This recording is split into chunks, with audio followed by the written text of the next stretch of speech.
ಶಿವ ಶಿವ ಶಿವ. ಅಯ್ಯೋ ಇವರೆಲ್ಲ ಎಲ್ಲೋಗ್ಬಿಟ್ಟವ್ರಪ್ಪ. ಅಷ್ಟು ದೂರದಿಂದ ಬಂದಿದ್ದೀನಿ. ನನ್ನ ತಂಗಿನ ಮನೆ ಒಳಗಡೆ ಕರ್ಕತ್ತಾರ ಏನು, ಕೈ ಕಾಲು ಹಿಡ್ದಾದ್ರೂ ಪರವಾಗಿಲ್ಲ, ನನ್ನ ತಂಗಿನ ಕರ್ಕೊಂಬಂದ್ಬಿಟ್ಟು ಇಲ್ಲಿ ಬಿಟ್ಬಿಡ್ಬೇಕು.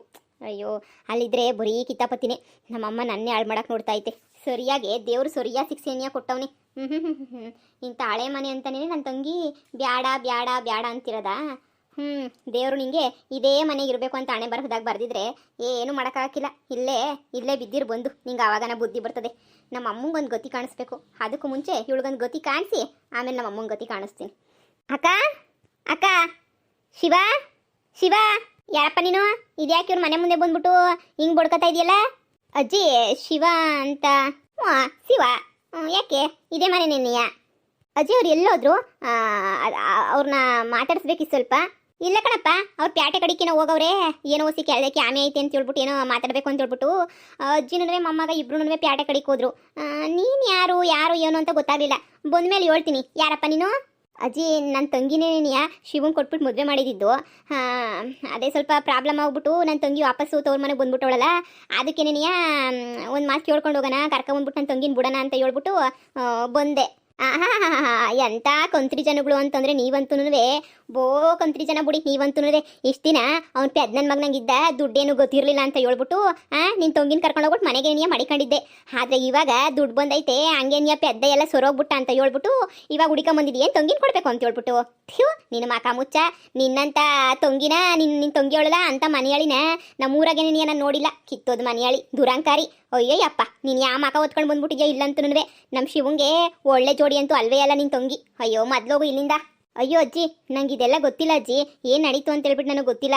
ನನಗೂ ಇದಕ್ಕೂ ಏನೂ ಇದಿಲ್ಲ. ಆದರೆ ನನ್ನ ತಂಗಿ ಸಂಸಾರ ಹಾಳಾಗೋಯ್ತಾಯ್ತಲ್ಲ ಅಂತ ಹೇಳ್ಬಿಟ್ಟು ಒಂದೇ ಒಂದು ಕಾರಣಕ್ಕೆ ಬಂದೆ ಅಷ್ಟೇ, ಸರಿ ಮಾಡೋಣ ಅಂತ ಹೇಳ್ಬಿಟ್ಟು. ಹೋಗಪ್ಪ ಮುಚ್ಕೊಂಡು ಹೋಗಪ್ಪ, ಕಂಡಿವ್ನಿ ನಿನ್ನಂತ ಯೋಚನೆ ನಾನು ನೋಡಿಲ್ಲ. ಹೋಗೋಗಿ ಮುಚ್ಕೊಂಡು ಯಾವ ಮಾಕ ಹೊತ್ಕೊಂಡು ಬತ್ತೀಯೋ ಏನೋ. ಆ ಶಿವ ಇವಾಗ ನಿನ್ನ ತಂಗಿನ ತಿರುಗುನು ನೋಡೋಕ್ಕಿಲ್ಲ. ಹೋಗಿ ಸುಮ್ಕೆನೆಯ ಬಂದ್ಬಿಟ್ಟ ಇಲ್ಲಿ ಏಳಕ್ತು ಆಡ್ದಾಗೆ. ಅಜ್ಜಿ ನೀವು ಒಂದು ಹೆಣ್ಣಾಗಿ ನನ್ನ ತಂಗಿ ಬಾಳ್ನು ಅರ್ಥ ಮಾಡ್ಕೊಳ್ಳಿ. ನನ್ನ ತಂಗಿ ಇವಾಗ ಮದುವೆ ಮಾಡ್ಕೊಂಡ್ಬಿಟ್ಟವಳೆ. ಈಗ ಗಂಡನ ಮನೆ ಬಿಟ್ಬಿಟ್ಟು ತವ್ರ ಮನೆಗಿದ್ರೆ ಎಷ್ಟು ಜನ ಹೆಂಗೆ ಆಡ್ಕೊಂತಾರೆ ಅಂತ ಹೇಳ್ಬಿಟ್ಟು ನೀವೊಂದ್ಕಿತ ಯೋಚನೆ ಮಾಡಿ ನೋಡಿ. ಎಷ್ಟು ಯೋಚನೆ ಮಾಡಿದ್ರು ನಿಮಗೆ ಗೊತ್ತಾಯ್ತದಲ್ಲ. ನನಗಂತೂ ಯೋಚನೆ ಮಾಡಿ ಮಾಡಿ ಮಾಡಿ ಮಾಡಿ ಸಾಕ ಹೋಗ್ಬಿಟ್ಟೈತೆ. ನೀವೊಂದ್ಕಿತ ಯೋಚನೆ ಮಾಡಿ ನಾನು ಹೆಂಗಿರಬೇಕು ಅಣ್ಣ ಆಗಿ ಅಂತ ಹೇಳ್ಬಿಟ್ಟು. ಈ ಬುದ್ಧಿ ಇವಾಗಲ್ಲ, ಶಿವಂಗ್ ಹತ್ರ ಏನು ಇರಲಿಲ್ವಲ್ಲ, ಅವಾಗೇನೇ ಇರಬೇಕಿತ್ತು. ಬಂದ್ಬಿಟ್ಟ. ಹೋಗಪ್ಪ ಹೋಗಿ ಸುಮ್ಕೇನಿಯ, ಅವ್ರು ಬರೋದು ಇನ್ನೂ ಒತ್ತಾಯ್ತದೆ, ಸಾಯಂಕಾಲ ಆಯ್ತದೆ. ಹೋಗಿ ಸುಮ್ಕೇನೆಯ. ನನ್ನ ತಂಗಿ ಮಾಡಿರೋ ಕೆಲಸಕ್ಕೆ ನಾನೆಲ್ಲ ಉಗಿಸ್ಕೋಬೇಕು. ಈ ಅಜ್ಜಿ ಇಷ್ಟೊಂದು ಕೋಪ ಮಾಡ್ಕೊಂಡವಳೆ ಅಂತಂದರೆ ನನ್ನ ತಂಗಿನ ಎಂಥ ಕಂತ್ರಿ ಕೆಲಸ ಮಾಡಿರ್ಬೇಡ ಇಲ್ಲಿ ಹೇಳು. ಪಾಪ ಹುಡುಗ ಒಳ್ಳೆನೇ ಅನ್ನಿಸ್ತದೆ, ಬಡವಾದ್ರೂ ಪರವಾಗಿಲ್ಲ. ಇವಾಗ ಬಂದ್ಬಿಟ್ಟು ಒಳ್ಳೆ ಕತೆ. ಮಾನ್ಗೆಟ್ ಮುಂಡೆ ಬಂದ್ಬಿಡ್ತವೆ. ಅಯ್ಯಪ್ಪ ಪಾಪ ಹುಡುಗ ಅಜ್ಜಿ ಯಾವ ಪಾಟಿ ಅನುಭವಿಸ್ಬಿಟ್ರು, ಯಾವ ಪಾಟಿ ಅವಕ್ಕಯ್ಯ ಕಷ್ಟಪಟ್ಬಿಡ್ತು. ಇವಾಗ ನೋಡು ದುಡ್ಡು ಬಂತು 70 ಲಕ್ಷ ಅಂತ ಹೇಳಿ ತಕ್ಷಣ ಏನು ಮ್ಯಾಲ್ ಬಿದ್ದು ಬರ್ತಾನೆ. ಅಯ್ಯೋ ಆಳ್ಬಿದ್ದೋಗ ಎಲ್ಲಿ ಉದ್ದಾರ ಆಯ್ತೀರ ನೀವೆಲ್ಲನೂ. ಆಳ್ಬಿದ್ದೀನಿ ನೀವು ಹೋಗೋ ತಗೊಳ್ಳಿ. ಅತ್ತೆ ಆಗ್ಲೇ ನನ್ನ ಗಂಡ ಅಂದರೆ ನಿಮ್ಮ ಮಗ ಹೋಗವ್ರೆ. ನಿಮ್ಮ ಅಳಿಯನ್ನ ಮಾತಾಡಿಸ್ಕೊಂಬಿಟ್ಟು ಬರಬೇಕು ಅಂತ ಹೇಳ್ಬಿಟ್ಟು. ಅಳಿ ಅಂದ್ರೆ ಏನಾದ್ರೂ ಹ್ಞೂ ಅಂತ ಹೇಳ್ಬಿಟ್ಟು ಒಪ್ಕೊಂಬಿಟ್ರು ಅಂತಂದರೆ ಇವತ್ತು ಕರ್ಕೊಂಡೋಗ್ಬಿಟ್ಟು ನಿಮ್ಮ ಮಗಳನ್ನಲ್ಲಿ ಬಿಟ್ಬಿಟ್ಟು ಬರ್ತಾ ಇರೋದೇನೇನಿಯ. ಅತ್ತೆ ನೀವೇನು ಯೋಚನೆ ಮಾಡ್ತಾ ಇದ್ದೀರಾ? ನೀವೇನು ತಲೆ ಕೆಡಿಸ್ಕೊಳಕ್ಕೆ ಹೋಗ್ಬೇಡಿ. ಏನೇನು ಕೊಡಬೇಕು ನಿಮ್ಮ ಮಗಳಿಗೆ ಎಲ್ಲನೂ ಪ್ಯಾಕಿಂಗ್ ಮಾಡಿಬಿಟ್ಟು ನೀಟಾಗಿ ಕ್ಲೀನಾಗಿ ಮಡಗಿವ್ನಿ. ಏನೂ ತೊಂದರೆ ಇಲ್ಲ. ನೀವು ಏನಾದರೂ ಹೋಗಿ ಅಲ್ಲೇ ಒಂದು 2 ದಿನ ಇರ್ತೀನಿ ಅಂತ ಹೇಳಿದ್ರೆ ಹೇಳಿ, ನಿಮ್ಮವು ಬಟ್ಟೆನ ತುಂಬಿಟ್ಟೇನೆ ಕಳಿಸ್ತೀನಿ. ಯಾಕಂದರೆ ಪಾಪ ನಿಮ್ಗಿರೋಳು ಒಬ್ಳೇ ಮಗಳು, ನಿಮ್ಮ ಮಗಳನ್ನ ಬಿಟ್ಬಿಟ್ಟಿರಾ ಅಂತ ಶಕ್ತಿ ನಿಮ್ಗಿಲ್ಲ ಅಂತ ಹೇಳ್ತಿದ್ರಲ್ವಾ. ಅದಕ್ಕೆ ಒಂದು 2 ದಿನ ನೀವು ಅಲ್ಲಿ ಹೋಗ್ಬಿಟ್ಟು ಮಗಳ ಜೊತೆ ಇದ್ದರೆ ಆವಾಗ ನೀವು ಮಗಳ ಜೊತೆ ಇದ್ದಂಗೂ ಆಯ್ತದೆ.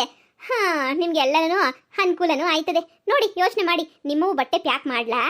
ಇವಳು ಯಾಕೋ ಭಾಳ ಓವರ್ ಅಂದರೆ ಓವರಾಗಿ ಆಡ್ತಾವಳೆ. ಅದಕ್ಕೆ ಇವಳಿಗೆ ಅಂತಲೇ ಸರಿಯಾಗಿ ಪ್ಲಾನ್ ಮಾಡಿರೋದು ನಾನು.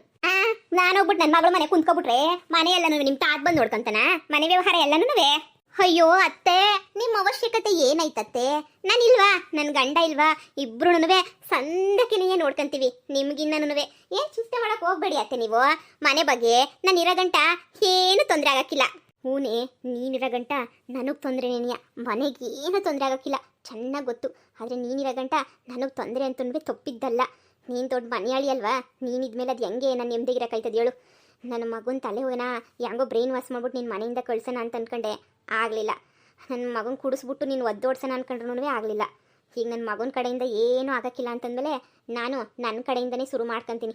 ಏನು ಮಾಡಬೇಕು ಅದನ್ನು 3 ಇವಾಗ ತಿರುಪೆ ಥರ ಇದ್ದೋಳು ಬಂದ್ಬಿಟ್ಟು ನಮ್ಮ ಮನೆಗೆ ಇವಾಗ ಬಂದ್ಬಿಟ್ಟು ದರ್ಪ ತೋರ್ಸಕ್ಕೆ ಬಂದ್ಬಿಟ್ರೆ ಬಿಟ್ಬಿಡ್ತೀನ? ಮಾಡ್ತೀನಿ ನಿಂಗೆ ಸರಿಯಾದೊಂದು ಗತಿ ಮಾಡ್ತೀನಿ. ಬಡವ್ರ ಮನೆಯಿಂದ ಬಂದ್ಬಿಟ್ಟು ಸಾವುಕಾರ ಮನೆಗೆ ದೌಲತ್ ತೋರಿಸ್ತಾಳು. ದೌಲತ್ತು ಇವ್ರ ಮನೆಗೆ ತಿನ್ನಕ್ಕೆ ಕೂಳಿರ್ಲಿಲ್ವ ಈ ಬಿತ್ರಿಗೆ. ಅತ್ತೆಗೆ ಚೆನ್ನಾಗಿ ಉರಿದೋಗ್ಬಿಟ್ಟೈತೆ.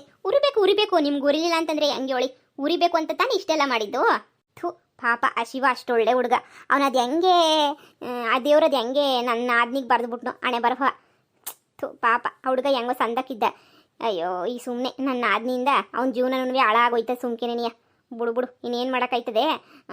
ಒಂದು ಕೆಲಸ ಮಾಡೋಣ, ಹೆಂಗೋ ಇವಳಿಗೊಂಚೂರು ಬುದ್ಧಿ ಕಲಿಸಿ ಏನೋ ಮಾಡಿ ಸಂಸಾರ ಮಾಡ್ಕೊಂಡಿರಮ್ಮ ಅಂತ ಹೇಳ್ಬಿಟ್ಟು ಒಂದು ಮಾತು ಹೇಳ್ಬಿಟ್ಟು ಕೊಡಿಸ್ಬೇಕು ಅಷ್ಟೇ ನೆನೆಯ. ರೀ ಹೋಗಿ ಬಂದ್ರೆ ಶಿವನ ಮನೆಗೆ?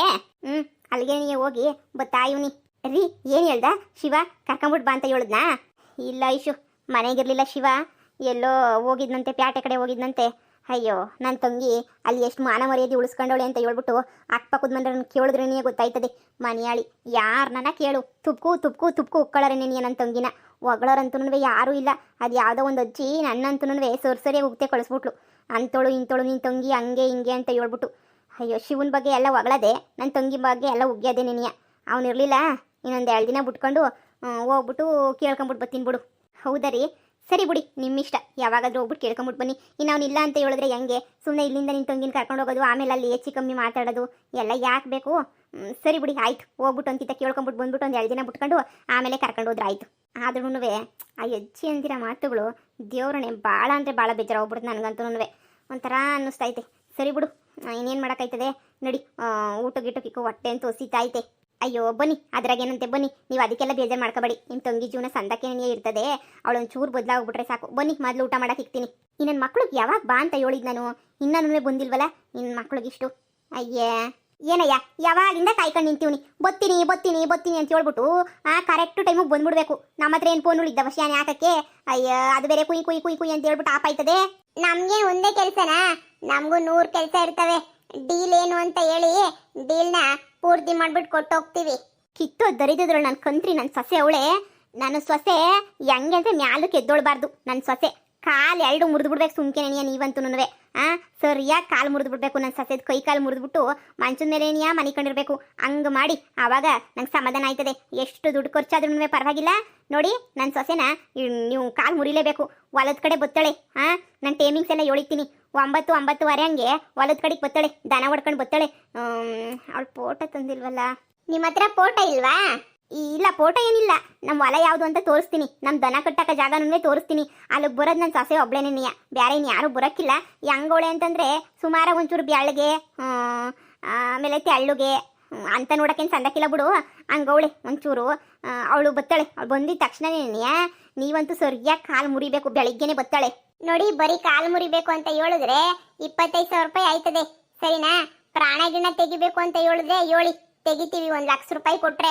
ಅಯ್ಯೋ ಬೇಡ. ಪಿರಾಣ ಗಿರಾಣ ತೆಗೆಯೋದು, ಆಮೇಲೆ ಪೊಲೀಸ್ ಕಂಪ್ಲೇಂಟ್ ಆಗೋದು, ಆಮೇಲೆ ನನ್ನ ತಲೆ ಮೇಲೆ ಬರೋದು, ಇದೆಲ್ಲನೂ ಯಾಕೆ ಬೇಕು? ಬೇಡ ಅವೇನೂ ಬೇಡ. ಸುಮ್ಕೆನೆಯ ಕಾಲು ಸರಿಯಾಗಿ ಮುರಿರಿ. ಅವಳ ಕೈಲಿ ಎದ್ದೋಡಕ್ಕಾಗಬಾರ್ದು, ಏನು ಮಾಡೋಕ್ಕಾಗಬಾರ್ದು. ಹಂಗೆ ಮಾಡಿ ಸಾಕು, ಇನ್ನೇನು ಬೇಡ. ಸರಿ ಆಯ್ತು, 25,000 ರೂಪಾಯಿ ಕೊಡಿ. ಅಡ್ವಾನ್ಸ್ ಒಂದು 5,000 ರೂಪಾಯಿ ಕೊಟ್ಟಿರಿ. ಸರಿಯಾಗಿ ಮಾಡ್ತೀನಿ. ನಾಳೆ ನಿಮ್ಮ ಕೆಲಸ ಮುಗೀತು ಅಂತ ಅನ್ಕೊಳ್ಳಿ. ಸರಿನಾ?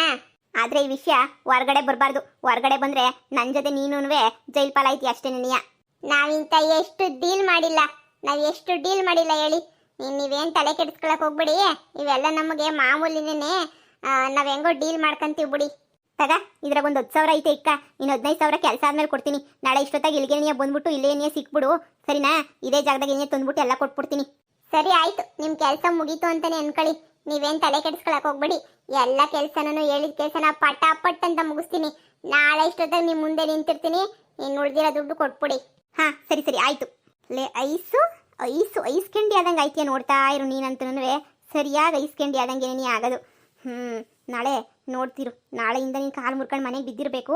ಎಲ್ಲ ವ್ಯವಹಾರ ನಾನೇ ನೋಡ್ಕೊಂತೀನಿ. ನಿನ್ನ ಗಂಡಂಗೆ ನಿನ್ನ ಮೇಲೆ ಇಂಟ್ರೆಸ್ಟೂ ಕಮ್ಮಿ ಆಗೋಯ್ತದೆ. ನನ್ನ ಹೆಂಡತಿ ಕಾಲು ಮುರ್ಕೊಂಡವಳೆ ಅಂತ ಹೇಳ್ಬಿಟ್ಟು ನನ್ನ ಮಗಳನ್ನೇ ಮನೆಯಿಂದ ಈಚೆ ಕಡೆಗೆ ಹಾಕ್ತೀಯಾ? ಅಯ್ಯೋ ದೇವ್ರೆ. ಇವಾಗ ಯಾರು ಇರ್ತಾರೆ ಮನೆಗೆ, ಯಾರು ಈಚೆ ಕಡೆಗೆ ಹೋಯ್ತಾರೆ ಅಂತ ಗೊತ್ತಾಯ್ತದೆ.